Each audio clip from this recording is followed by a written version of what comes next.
guys, welcome back to my channel. I'm the Caramel Critic. Before we go any further, don't forget to like, subscribe, and hit that notification bell so you're notified when I release new videos. We finally reached the end, guys. The season finale of Captain America and the Winter Soldier was great.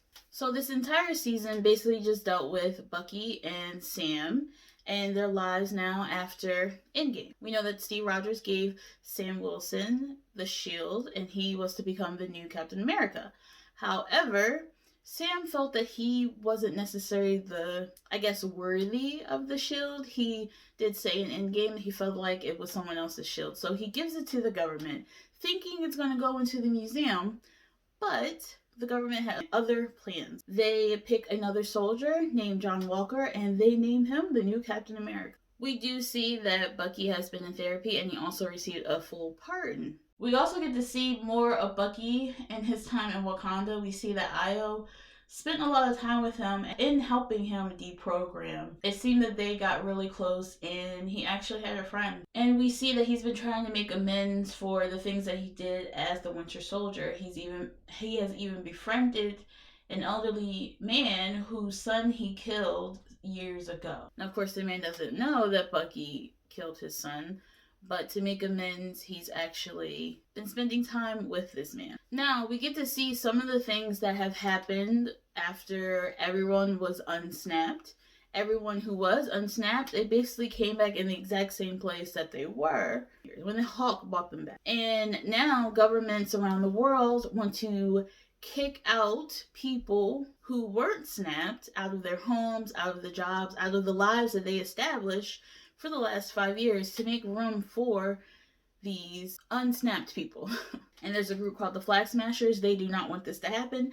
They feel disenfranchised. They feel that the governments just don't care about them. And so they've been going around getting support and trying to stop what's been happening. They unfortunately have bombed buildings. They have hurt people.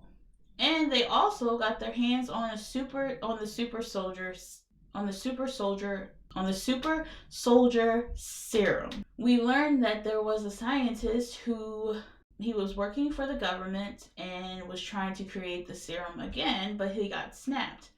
When he got unsnapped, he decided to work overseas for the bad guys, basically. And he was creating this for someone called the Power Broker, but the Flag Smashers stole it and they took the serum themselves. So the top people of the Flag Smashers are super soldiers. The new Captain America and Bucky and Sam keep clashing, and you can tell he's a lot more brutal than Steve Rogers was. He doesn't mind shooting, he doesn't mind hurting people to get the job done. The new Captain America's sidekick, Battlestar, is accidentally killed by one of the Flag Smashers.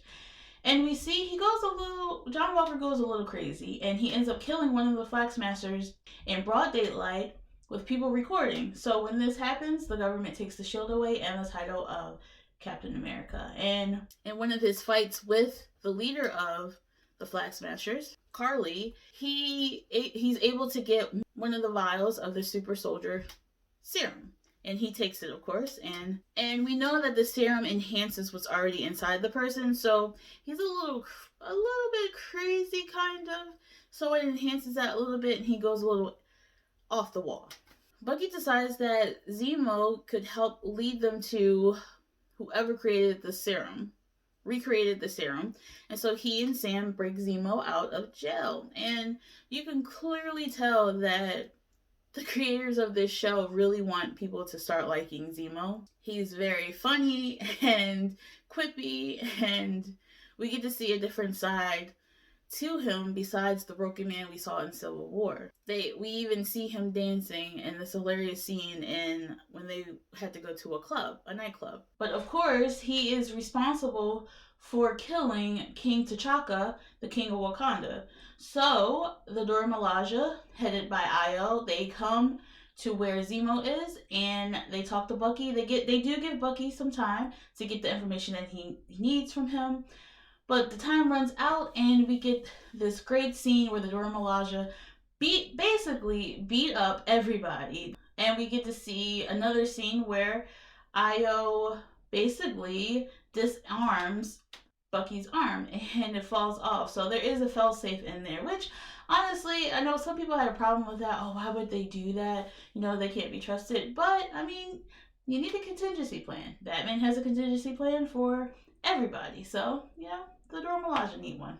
We also learned that Sharon Carter, she has been in hiding overseas in another country because she's been labeled a traitor after helping Steve and Bucky and Sam in Civil War. So while everyone else got pardons, she became an outcast. I really did enjoy this show. I feel like this is definitely a lot more mature and a lot more relevant than WandaVision was. And I'm not trying to compare the two shows. WandaVision was very entertaining. I think it was very innovative with how they handled each episode and how they gave us clue after clue, and there were hidden meanings and everything. It's a great show.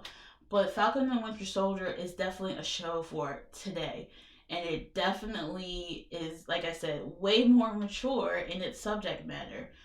And it's fun. It was fun to watch. It was great seeing Sam and Bucky first not get along at first, but still working together. And you get to see their friendship develop through the course of these episodes. And we see that they both start to have an understanding for each other. We also learned that Steve and Bucky had a discussion about Sam taking on the mantle of Captain America. So Bucky did know beforehand, and we got to see that little nod when Steve handed Sam the shield, and you could tell Bucky already knew. But what they didn't know was how impactful it might have been for Sam, a black man, to become Captain America. We also get to see a great character from the comics, Isaiah Bradley. He, for those who didn't know, was actually another super soldier who came about right after Steve Rogers became Captain America. Apparently the government was doing experiments on black soldiers trying to recreate the serum and create the lightning in a bottle they got with Steve Rogers. And we learned from Isaiah Bradley, who Bucky knew from back in the day, that pretty much all of them died or were killed. And when Isaiah tried to save the ones that were killed, he was branded a traitor as well. He was kept in jail, and more experiments were done on him. And so no one ever knew that Isaiah Bradley, a black man, had become a super soldier. And this is why I say the show is a show for today, because most of the stuff is rooted in reality. This is very reminiscent of the Tuskegee experiment and other experiments that were done on black soldiers, on black people, without their knowledge for the most part, that had lasting and deadly side effects. And then there were so many heroes that we've never heard of because they were kept silent or their names were erased from history. And so no one knows about the people of color who did so many great things. It's sort of like with the movie Wind Talkers. No one knew about the real story of the Navajo code talkers who used the Navajo language to communicate through radio during World War II, and it helped America. A lot of people didn't know that story until that movie came out. And so this show really just showcases these unspoken stories, or these things that are happening in our society, have happened in the past and happen today. Another thing that I love is we get to see the contrast between Isaiah Bradley, who has been treated very badly in the past, and then we see Sam Wilson, who he's experienced his own form of racism as well, but he's a little more optimistic. He is more hopeful than Isaiah. And we see the two of them interact and kind of conflict with those views, but also understanding each other's viewpoint. And we get to see Bucky understanding that, hey, maybe it's not that easy for someone, especially a black man, to take on the mantle of Captain America. We see Sam in the last episode when he gives a speech to the council for, kicking these people out and not offering refuge to them. He tells them, I don't have blonde hair and blue eyes, and there are people looking at me now who are not happy that I'm Captain America. And it's very true, because I when this episode came out, I saw posts from some people, unfortunately, who had a problem with the things that Sam said or with how the episode played out. It was the same at the end of Endgame when Cap gave Sam the shield. People were very upset. even though in the comic he becomes Captain America. But some unfortunate people had a problem with it. But one of the things that I also loved was they didn't try and throw racism down our throats. They didn't shove it down our throats. They let the storylines play out. They showed us, which I think is way more effective than saying you're wrong or people are racist or, it wasn't bashing anyone, but it was just telling the truth in a somewhat subtle way. And I think that's the problem with some movies that try to get a message across. We all need each other. No one's going to listen to you if you tell someone that they're ugly. If you say, maybe you should wear that. You look really great when you wear blue. That sounds a whole lot better than you telling someone that they're ugly. So there's a way of doing things to get people to listen. The bottom line is you want people to listen. You don't want people just to see.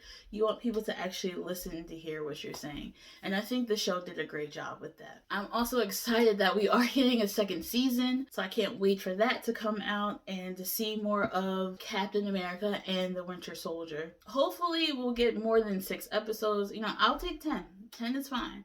As long as it's more than 6. And I look forward to that. And June 11th, we have Loki coming out. So watch out for the videos on that. Let me know down in the comments what was your favorite part of this first season of Falcon and the Winter Soldier. My favorite moment was probably when John Walker is fighting against the Dora Milaje. And they take his shield and then hand it back to him, and then he's like, they weren't even super soldier. Probably one of my favorite scenes. So just let me know down in the comments what was your favorite scene. And guys, I hope you enjoyed this video, and I'll see you in the next one. Bye guys.